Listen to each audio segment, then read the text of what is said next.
You might not see what I see, but I see yuck. So there is some yuckiness going on in there, and it kind of tastes, I can taste the old car. I think a raccoon got in there and had a baby or something. Is this the last muscle car? Guys, welcome to the channel. Today we're gonna take you around this 1984 Buick Regal Limited. Two-door, hardtop, awesome, with Grand National wheels. I ain't afraid of work. I ain't afraid of play. I ain't afraid to get the job done and do it my own damn way. I ain't afraid of life. Times like this. If you mess with my freedom, I'll tell you just what you can kiss. Hey folks, this is Josh. Welcome back to the Stoney Ridge Farm channel. You have seen this car in some videos. You also saw a few years back that I had a Buick Grand National, and I should have never sold that thing. My question to you, we're going to pose this and we're going to do a quick walk around. I'll show you guys why I bought this car. It's really fun, it's really cool, and it's a dog. It's a pig, man, but I just like it. I got a smoking deal on it. We're going to talk a little bit about this 1984 Buick Regal and why I have it here on the farm. I love cars. I've got a passion for them, and I truly believe that this is the last muscle car.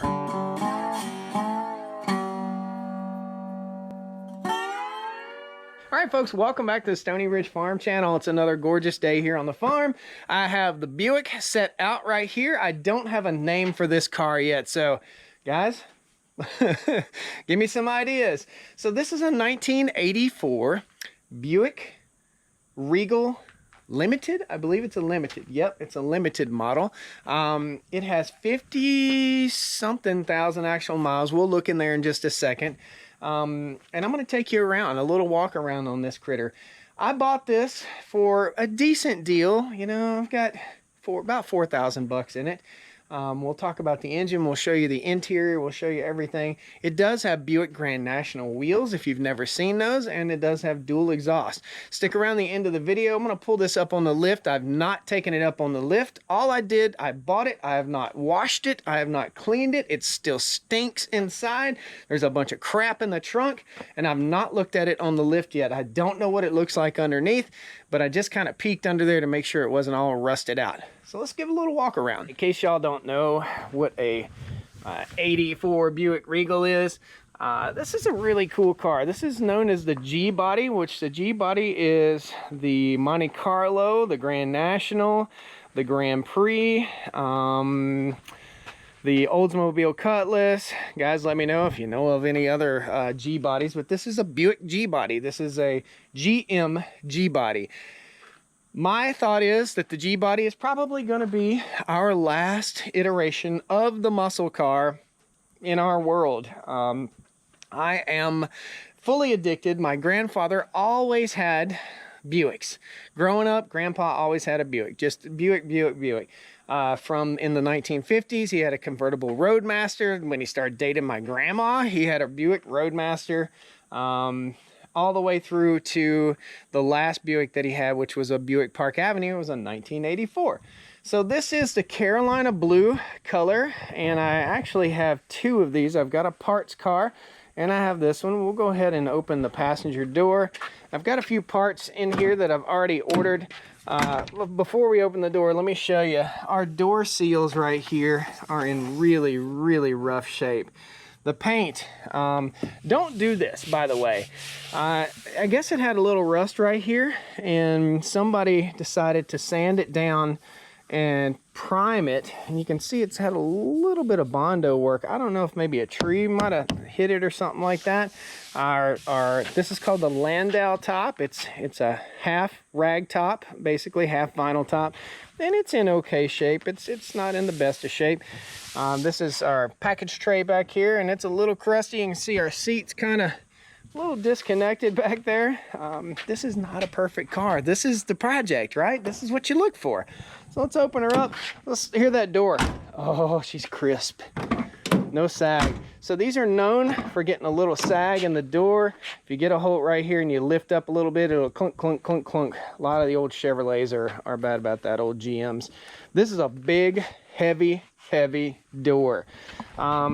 inside, I mean, our door panel doesn't look too bad, but evidently a Buick Roadmaster trim piece works in the Regal.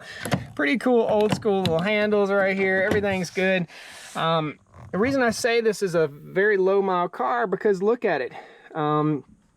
When you look in here on camera, you might not see what I see, but I see yuck. So there is some yuckiness going on in there, and it kind of tastes, I can taste the old car. I think a raccoon got in there and had a baby or something. Whew. It's not good. I need to roll the windows down. Simply enough, you just flip this backwards. I haven't even seen in here what's in the ashtray. Oh, who knows what's in the ashtray. These are the parts that I've ordered. Back seat looks like it's never really been sat in. Still spring loaded right here. Just flip our seat up. This is the 60/40 bench seat right here, so we flip that down. And you can see we need to clean. It's pretty crusty. The carpet is pretty crusty. Original radio, which to me speaks volumes.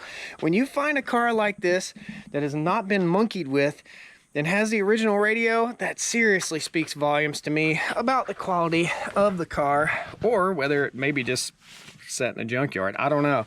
We do have a couple problems with these cars that are very typical. You can see we're cracking around the door striker right here. There's a little bit of cracking going on. That's pretty typical. The other Regal that I have down the front yard, which is a parts car, is pretty cracked up too. I'm gonna open the glove box. Another thing about these cars that's pretty common, if you're considering getting one, this trim piece, and this is the same on the Grand National as it is on just the standard Regal. This is mine. That trim piece likes to come loose. It just comes out of there, okay? You can see it right there. It just likes to pop loose. You can stick it back in there with your thumb. Good to go for another week and a half. This lights up, which is really, really, really cool at night. As we open this up here, we've got some trim pieces. I haven't looked in here at all, guys. I don't know what the heck is in here. Beware the multiple cigarette lighters in a car. People try to cover up whether a car has been smoked in before or not. Here's a nice shiny example of a brand new, well, almost brand new one. It's been used too. There's like 3 cigarette lighters. What do you guys think? Why? Why? Oh, what is this? Some service records. So, general warranty. Is this the purchase order? Knight Buick. This car was bought for $9,000. What? I had no idea. The warranty on it, it was $370. This guy put down a $100 deposit check, 62 miles on the car, and it was purchased by Joseph, I'm not going to say his last name, in Mooresville, North Carolina on 1/2/1984 for $9,000. That is so cool to have that little bit of information. Brand new. Wow, I had no idea that was in there. Amount financed. He financed $11,730 on this. I can't believe I got the original purchase order. Pat me on the back. That is so awesome. Let's take a quick look in the trunk. I'm gonna grab the keys because it does have a trunk release button somewhere. Let's see here. That don't work. It doesn't work at all. Let's pop the trunk. We're gonna start this guy up. Okay, engine wise, these things came with several different engine options. One would be the 3.8 liter turbo. This is not the turbo. This is the 3.8 liter non-turbo. In here, the original hubcaps are right here, and the guy gave me an extra radiator. Trunk looks good, no rust, no issues. Got your space saver tire in here, some spare parts, no rust, no issues, just a little raunchy. I do see a little surface rust right here. Okay, just a little bit, nothing too bad. Rubber seals seem to be pretty good. I haven't washed this car, guys. I haven't cleaned it up. Needs a good cleaning, that's for sure. Here's all of our options. Deck lid fit by so-and-so. Pretty cool car. Do have some rust issues here in the trunk lid. And that is rust through, all the way through right there. So we'll have to look into that. And it still has the original McKnight Pontiac Buick on here. Very cool, very, very cool. So let's go ahead and open up our hood here in a second. And let's show you 50,678 miles on this car. And the typical steering wheel crackage. And when I turn the key, let me show you the mileage real quick. So there she is, 50,678. When I turn the key on this thing, I hear a fuel pump. Click, click, click, click, click, click. So it's got a clickety-clack fuel pump on it, which I don't know what that means. Let's go ahead and, I don't know if that means that it's like the fuel pump on the engine is bad and they put in a clickety-clack or what. If you don't know what a clickety-clack is, this is a 12-volt fuel pump. This thing still has some of the protective, like that's one of those, that's that little protective paper on the, or plastic right there on that headlight thing, headlight switch. Here we go.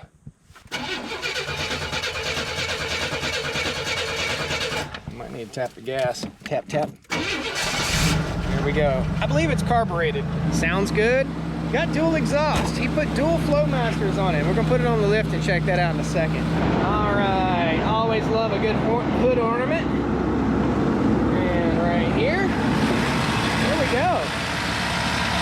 So we got some signs of mouse. A lot of mouse turds. And everything else seems to be pretty good. Under here, I mean, has to be expected.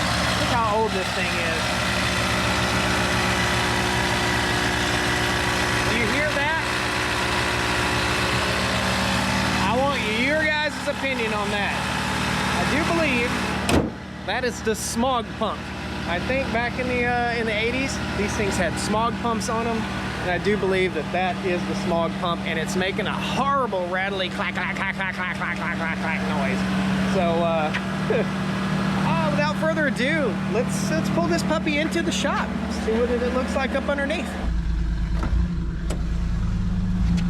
Oh, it's got a horrible miss. Listen to these windows. Oh! Oh!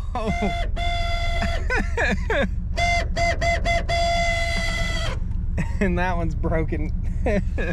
Oh, we got the old reach across. Oh, that one sounds pretty good. It sounds like a sick gopher.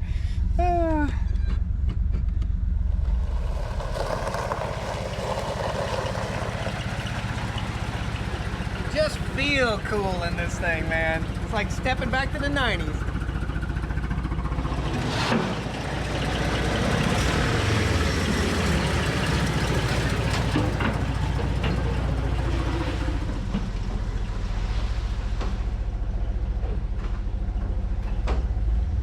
This is a tuxedo lift from Northern Tool and Equipment, and it likes to trip my breaker sometimes. Here we go.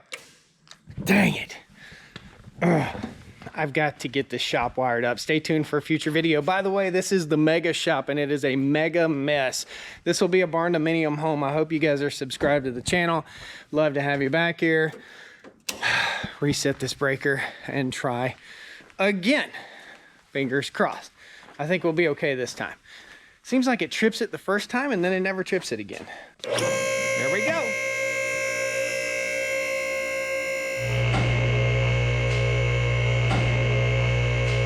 I know you guys are gonna get a kick out of this. I've got a spot on here that says Daddy Like, and that's where Daddy likes it.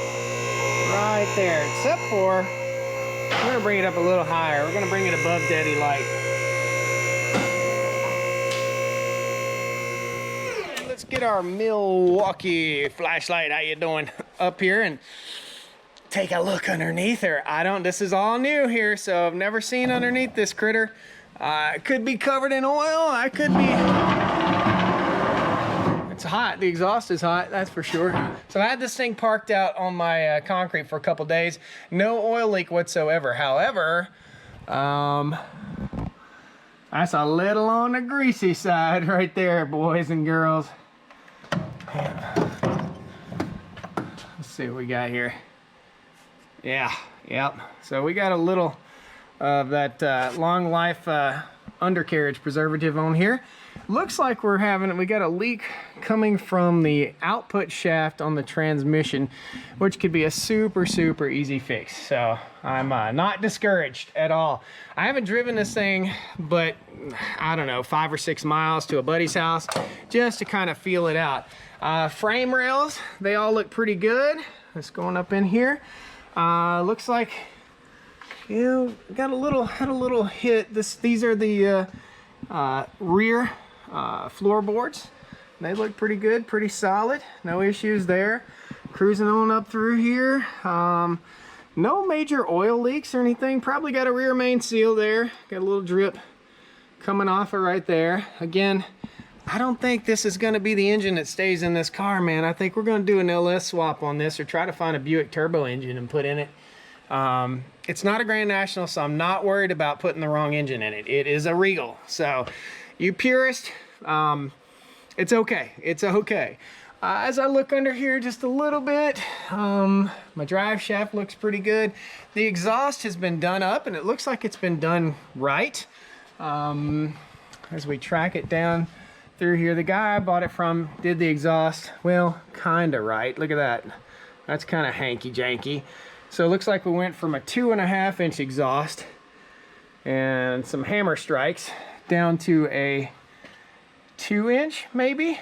And up and over the wheel wells, one Flowmaster. Oh, yep, that's one Flowmaster with an outlet pipe there and an outlet pipe there. I got rooked on it. I got rooked on the exhaust. He said those were true dual exhaust. That is not true duals at all. I got rooked on that. Now this is supposed to be true duals, and I really didn't look into it too awfully good.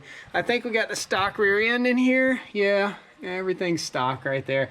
I don't know what the rear end gearing is, but I do know that this is a non-overdrive car, which if you're purchasing one of these vehicles and you're going to keep the original drivetrain, do not buy the non-overdrive car.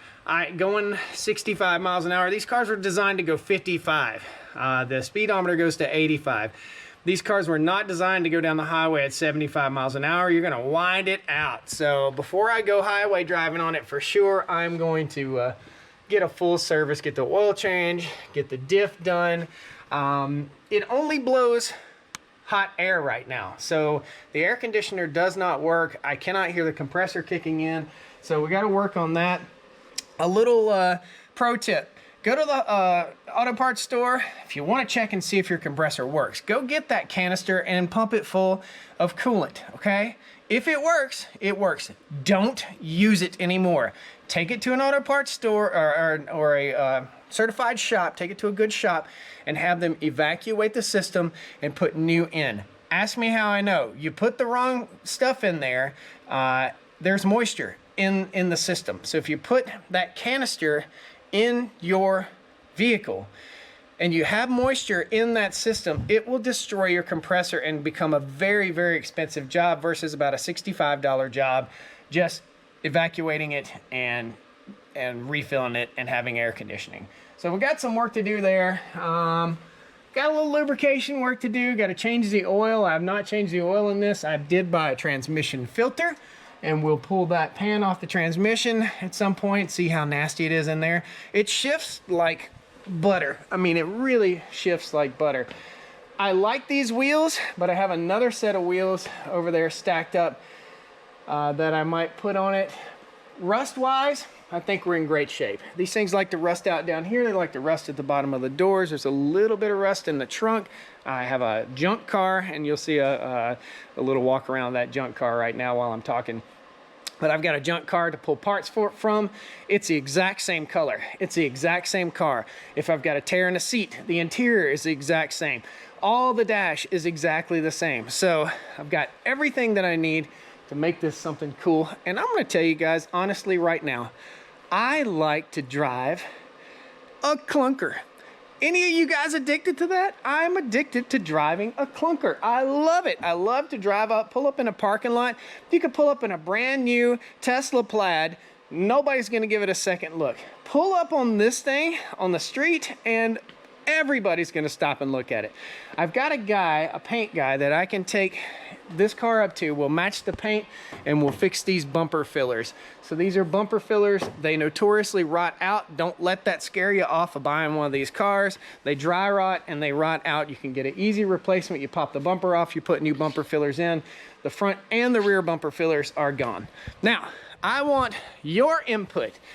Do we leave this, the beautiful Carolina blue, do an LS swap? Do we leave it to 3.8 and drive it till the wheels fall off? A buddy of mine had one of these in high school. We drove it like it was on fire, and his was a T-top 3.8 liter. Tough as nails. Do we leave it alone, or do we seek out an LS swap over the next few years? Enjoy this thing as a clunker. Once we get the LS stuff in, we build it up, and we make something that's really a hot rod. What do you guys think? Post some comments down there. That is the 1984 Buick Regal. In my mind, the last muscle car. I like it better than the Grand Prix. I like it better than the Olds Cutlass, although I'd take the Olds second, and much better than the Monte Carlo. I'd rather have a Buick or an Olds any day. Everybody's got a Monte Carlo. This is a special car. Thank you guys so much. Please hit that like button. I hope you enjoyed today's video. It's not farming, but it's funning. And I just have a passion for old junk like this. Thank you guys. We'll see you next time on the Stoney Ridge. Take care. Come on down to the Stoney Ridge. Bring your wife and bring your kids. We're living life pure and sweet. That's the way it's supposed to be, Stoney Ridge. Just feel cool in this thing, man. It's like stepping back to the 90s. All right, let's get our Milwaukee flashlight, how you doing, up here. And I can taste the old car. I think a raccoon got in there and had a baby or something. See? Same car. Just really gross. Really, really gross. By the way, guys, the junk car was an LS swap. I bought this for 1,500 bucks for parts. It's the same dang car, basically. So any little chrome pieces, little clips, little screws, stuff like that that I can't find, they're gonna be right on here. I don't know where I'm gonna put this, and if I keep on dating, I'm probably gonna have to get it out of the front yard. See you next time on the Stoney Ridge. Woo! Woo! Y'all come back now. You hear?